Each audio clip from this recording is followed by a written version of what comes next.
Alright, so here's an overview about the Compaq Portable one, where it stands right now. Alright, so when I got this computer, when I looked at this computer on eBay, it says it would power on, but there was nothing on the display. So that's when I asked the seller to open the picture, to open up the system, see what the heck was going on and everything. He said he didn't want to damage the system, so I figured why not bid on this thing. Glad I did, because otherwise this thing would have gotten smashed, or tossed out if I hadn't bid on it. Because a lot of people actually do that. If they don't sell something on eBay, sometimes they'll toss it out or resell it for a higher price. Put it at a lower bidding price and like, you know what the heck, let's bid on it. And here it is. So these particular drives are Magnetic Peripherals Incorporated, MPI. Flexible disk drives. Let's see here. The part number, equipment ID number is BR8B1A. Let's see here. Lot number 4, serial number 311679. It says A335, I'm not sure if that's lot number, if that's a serial number. 777111800. These drives are basically like the micro peripherals, like MPI A52 SAs. That's either double-sided, double-density drives. And you can see here, this is the gear. Well, actually, this is the stepper motor for the data sync drive. You can see there's a little belt right here. The belt is in pretty good shape, and if the belt slips, you have to make sure you have the timing set correctly on here, because otherwise if the timing's off, then it's not going to read the data accurately. It's going to throw errors. Here's a stepper motor that controls the heads here. So apparently both of these drives, they were stuck, like literally stuck. So I'm like, grease the rails and move it back and forth. That didn't work as much as I intended, but I didn't drop everything today. But thankfully, I have this all-purpose machine oil and lots of light lithium grease. So I sprayed some of the white lithium grease. I put some oil in here, and I put this white lithium grease inside of the little shaft, like this little opening here where the shaft is for the stepper motor. And there are two quote-unquote sealed bearings, but they're not sealed. They're actually open bearings. So this bearing that's right here, this lower bearing, was completely seized. So I'm like, let's put oil and white lithium grease down both of them. Turned up and then moved it back and forth. I was moving a heck of a lot better, like 1,000 times better.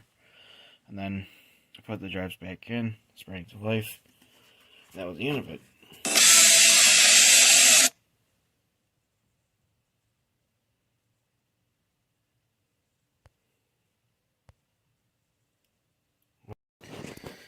Well, before I actually fixed the floppy drives, I decided to take a couple of cards out. And right there, that's the DFI MF100. That card's completely shot. And over there, that's the Western Digital WD 8003E. BNC AOI 15 XT network card. And then over here is the Quantum Plus Hard Card 20. That too wasn't working, and you guessed it. Or the same, pretty much. Except the stepper motor was not seized on it because the drive player heads were moving without a problem. The drive players were spinning around without a problem. It was the head that was stuck.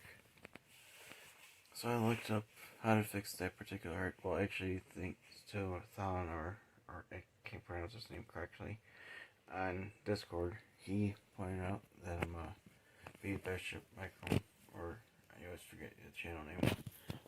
Has a particular hard drive like this, a 10 megabyte model, that was also facing that issue. So what he did was he used heat shrink tubing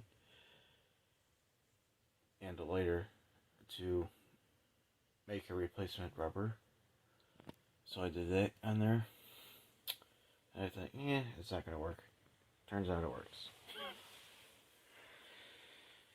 So, there are a couple other things I did on here as well, but I'm going to pause this video for a moment so I can display and show you guys the rest of the details here. Alright, so here's the other nitty gritty.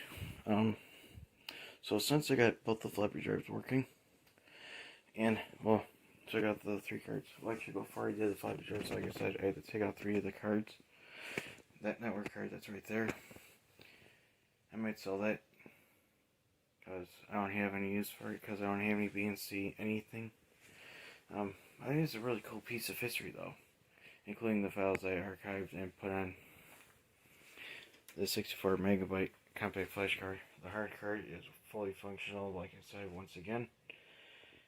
Thanks to a fellow YouTuber for making a video of how to replace the rubber on the hard drive, because, like I said, well, the rubber looked perfectly fine, but when I was rubbing it with the alcohol, it was a mess. I'm like, yep, that is totally gone. I thought it wasn't going to work, but it works. And another thing is, I have to replace the screw for this floppy drive, because it sheared the head off. If I can show you what it looks like, here it is right here. Here it is right here. It's the screw, the head that broke off of it. Honestly, I have no idea how the heck that happened. So my initial plan is to either put a little bit of that JB well sticking on there like here for 24 hours, and get the screwdriver and just break it off, or get a pair of pliers or wire cutters and just twist it until the screw comes out. In any event, so I received both the floppy card right here and this video card right here. This is the video display, the Compaq video display unit, which has a header for hooking up the internal CGA and my green phosphorus display, which does both composite and CGA input, which is actually pretty neat. But it's the low refresh rate, so there's a lot of ghosting on there. And here's the original floppy card. Works without a problem. And you can see right here, there are little plastic retainer clips. I always figured what the heck those things are called. I'm not sure those are called that, but I digress. That's where you slide a bigger card, such as the Compaq video display unit and the Compaq floppy printer board. Unfortunately, these particular systems only work with double density drives. High density, unless you have like an XT FTC card installed, so it's a secondary floppy controller and all that good stuff. But this is the plastic piece that you put like the bigger cards into, so that way it doesn't like wobble around and hit our other cards and short circuit anything. So the cards that I have installed right now, well, these two are original to the computer. I also put in the CT1350B, which has the CMS upgrade chips installed. Sound Blaster 2.0, excuse me. That's XT-CF card. Card.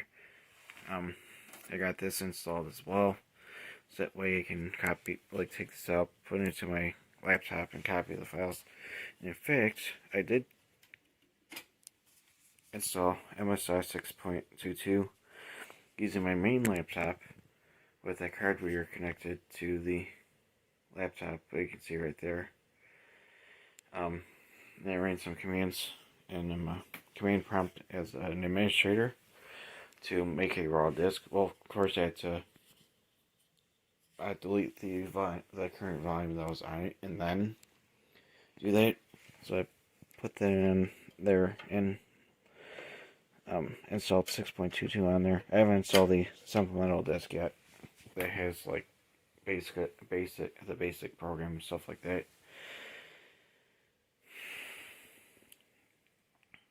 So I got 6.22 installed on there, and then I had to turn my attention to the keyboard. Well, actually, before I actually did all that, I had to turn my attention to the keyboard. All the keys were completely shot. Like, there was nothing on there. When I took it apart, the keys were disintegrated. Like, the foam and foil capacitive pads, they were completely disintegrated. So I ordered some from TechSelect. They arrived, and I installed them on here. My next goal is to clean all these keys off. Clean off the keyboard, clean off this computer itself, like the shell and everything. And, fix this leak key, because there's a broken piece of plastic that, well, the plastic broke off of the keyboard, so I got a key, so I gotta go fix that. My initial plan is to clean all these keys, retrograde them, clean the keyboard shell here, including the underside, and go from there, because I already got the keyboard does work, so thankfully everything works. All the keys work. I had to replace the F and X on my pads because they weren't registering until I pressed it like 3 times. So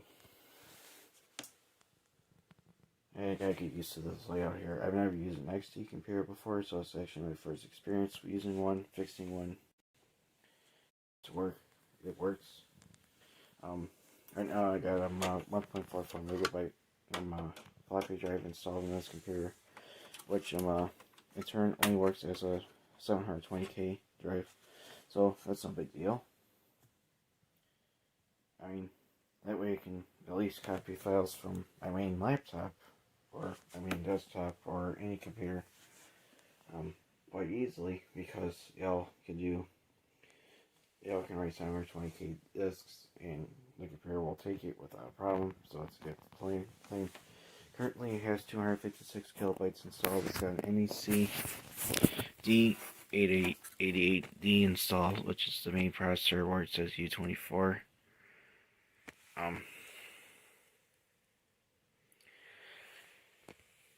So I was thinking about getting a floating point unit installed in this machine, but I don't think that's actually necessary.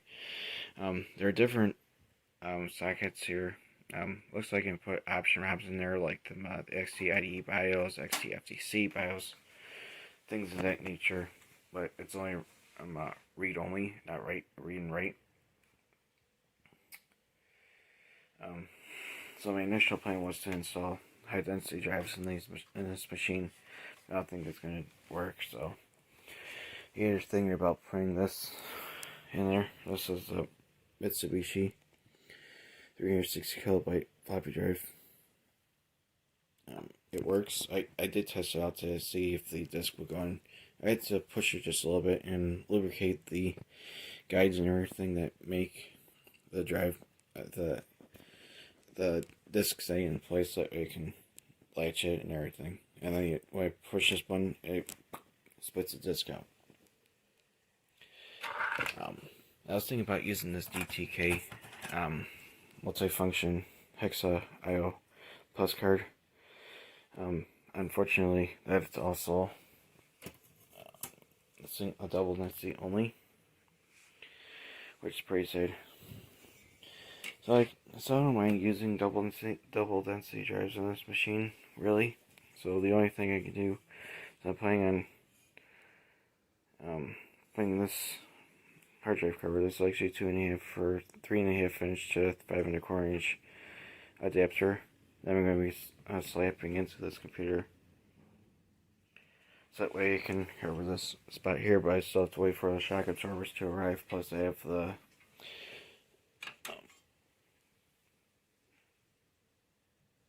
the one card that looks like this, the AST 6-pack plus. I am actually still waiting on that in the mail. So I'm going to copy the files from my laptop for the AST clock, for the AST card, since it also has RTC, so I can put that on there, so that way I'll be able to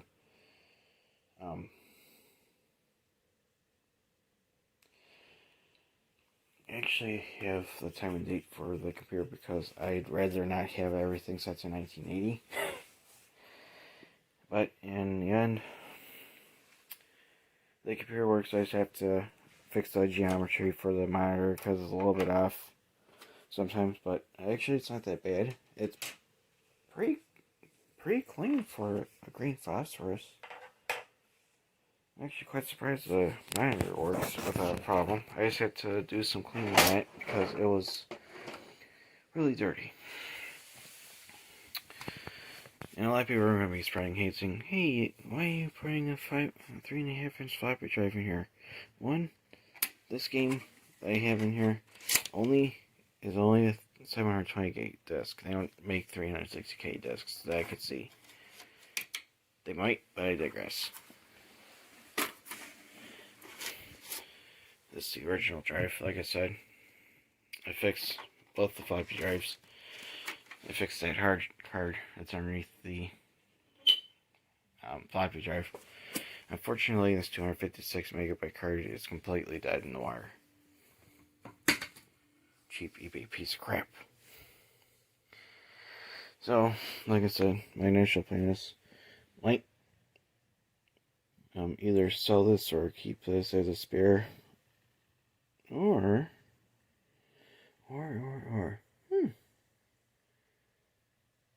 call me crazy.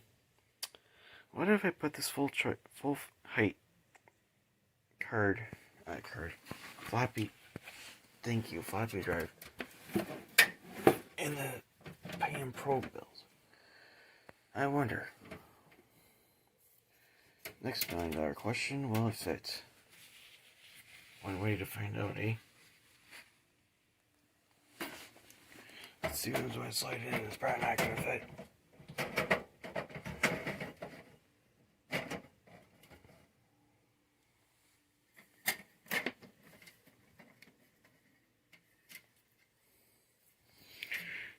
It fits in there.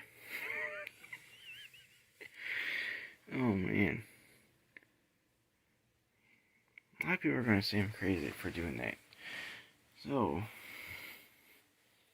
what am I going to do with this drive now? Actually, I might as well put that one in there, but, or just put it in here. So that way I can have 3 floppy drives, but I think it would be better just to have 2 in here. And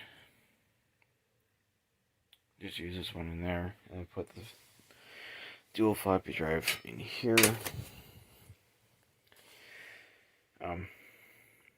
So that way we'll be able to copy every single floppy disk in the world.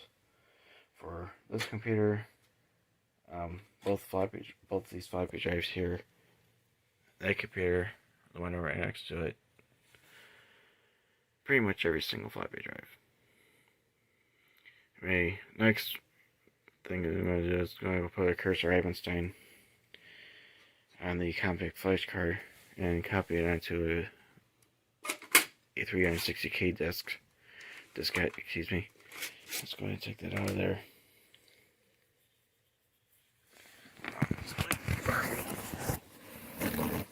I forgot to use it as a test a diskette to check to see and make sure everything is working. Well, lubrication wise. Let's go ahead and put this in here. I had trouble getting a floppy disk in this drive earlier. I got it because it felt like something was stuck. So I gave it a really good push, and then everything, and then this started working. Like, yay! Yeah, that's all I need really on this.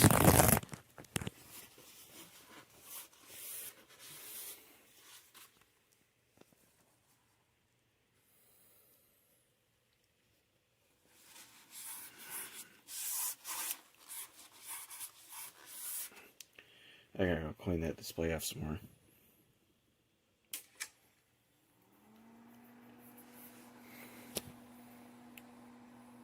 And when I first got it, I was not expecting the computer to actually boot up.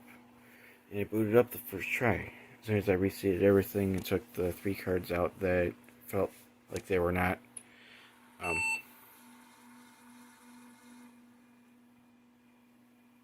oops.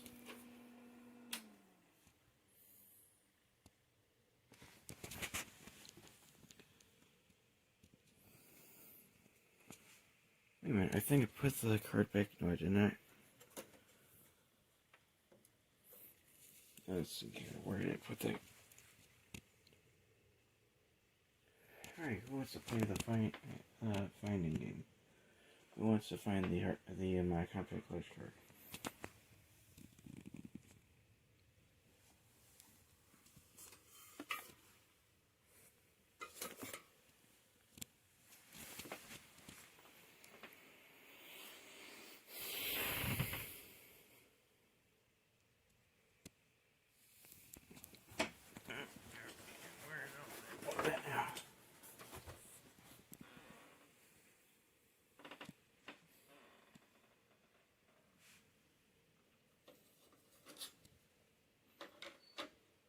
Alright, I hate it. Where the heck did I put it?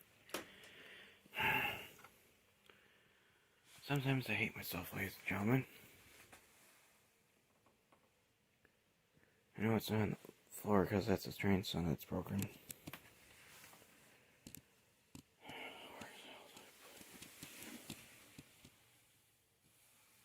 Grandson again.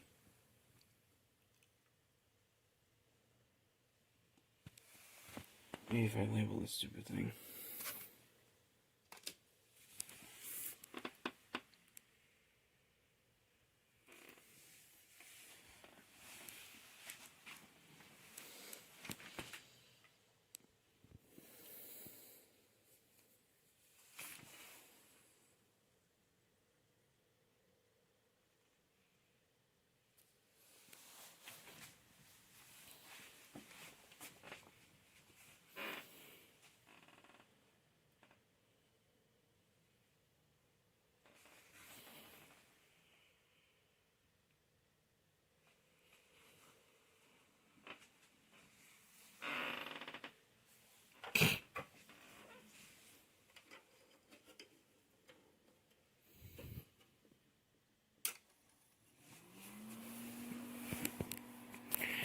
Now, my next initial plan for this computer is I might recap the motherboard or send it to a professional to get that done. Because I'm not good with tantalums, and I hate tantalum capacitor or anything. Okay, there we go. Now it's waiting. Apparently, the card got unseated somehow.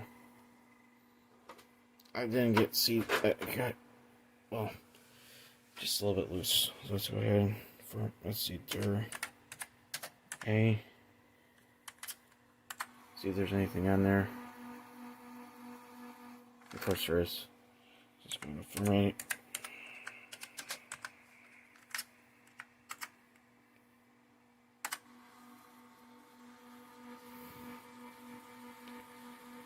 I think this was the disc that wasn't.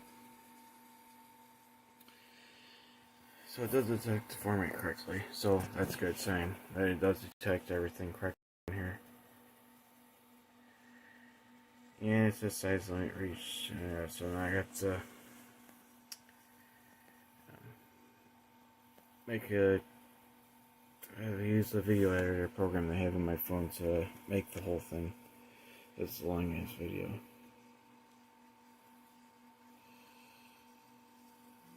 So okay, so format is complete. 11 characters. Let's see, where is the caps lock on this thing? Oops, there we go.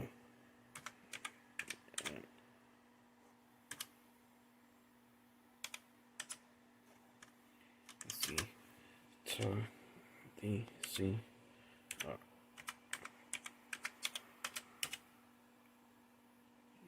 TCOR 4, 5, 6, 7.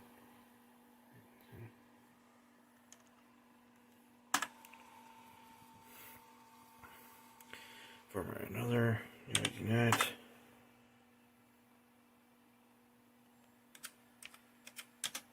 Let's make it bootable, eh?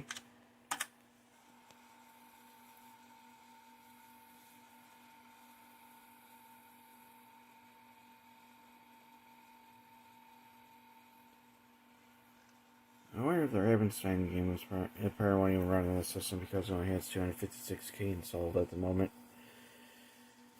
I was aiming for,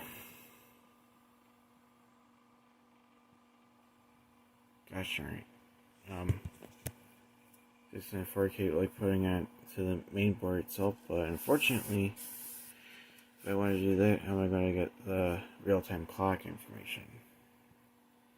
Because I don't see anything that does RTC, except everything, that one card that I found was main. Russian, like, no, I'm not going to get anything from there over there. Looks like the system froze here. It's just type SSA and let's say that. I'll just do a control delete. Let it boot again. Alright. It's probably because the disk is probably bad or something like this. Codes are a. I'm gonna say nope. Found okay, good.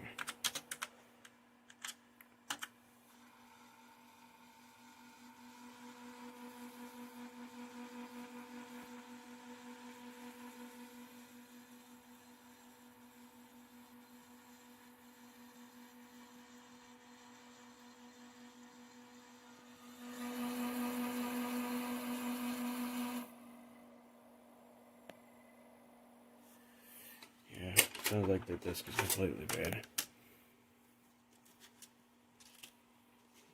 That's a high density drive. Yeah, disc I'm not putting that in there.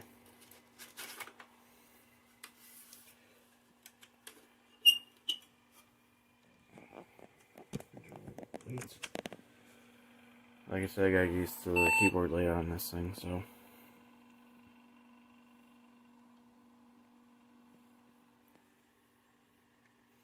So as soon as it boots, I'm just going to go take Ter A. See if there's anything on that disk.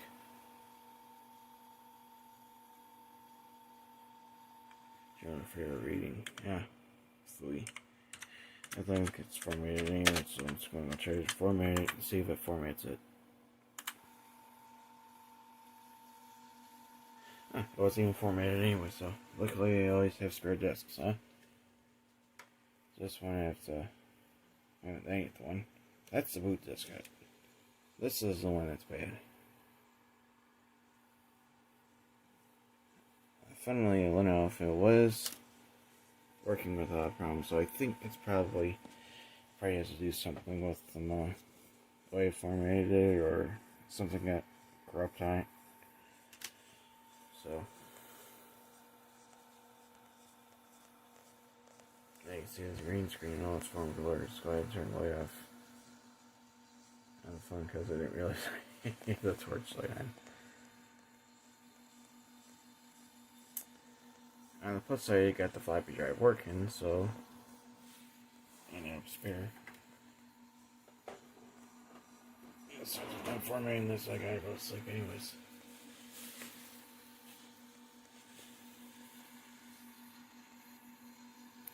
I have to go get up and get popped from Meyer. Wait 2.5 hours in line again.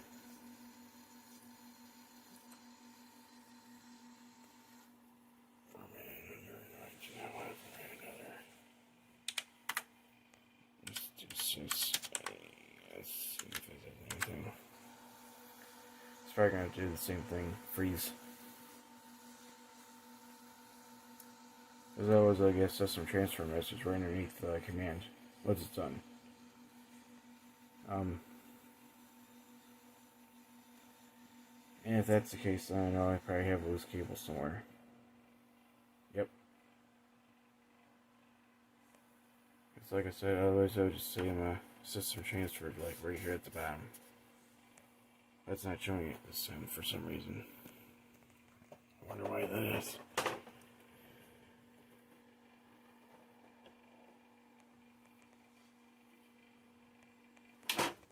going to turn off the computer. I'm going to take a quick inspection here. Okay, the cable is seated properly. Feels a lot bit loose there.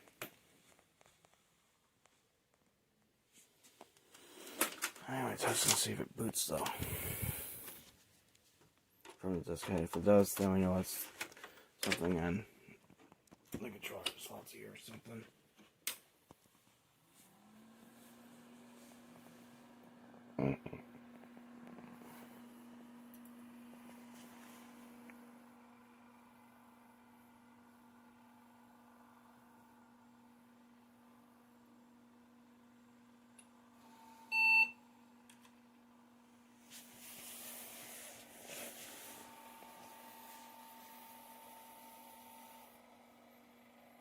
I guess it's error 2H, so looks like that floppy drive is busticated. See what I'm trying to do, A.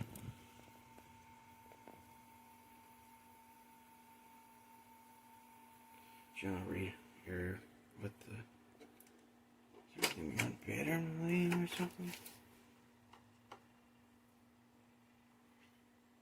I think it was working just the other day. I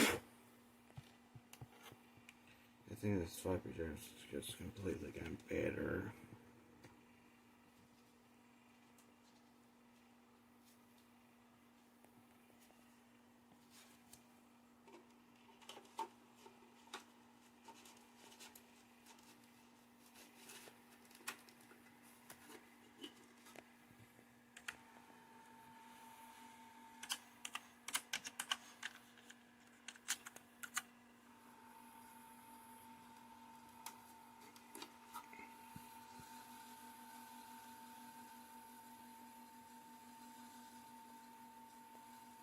I think the reason why it's acting up is because of how the BIOS has two different size floppy drives in there, so I think that's part of the reason why it's not not reading or writing to the 360K diskettes. So I gotta go end this for now. Thank you very much for watching. Feel free to leave a comment.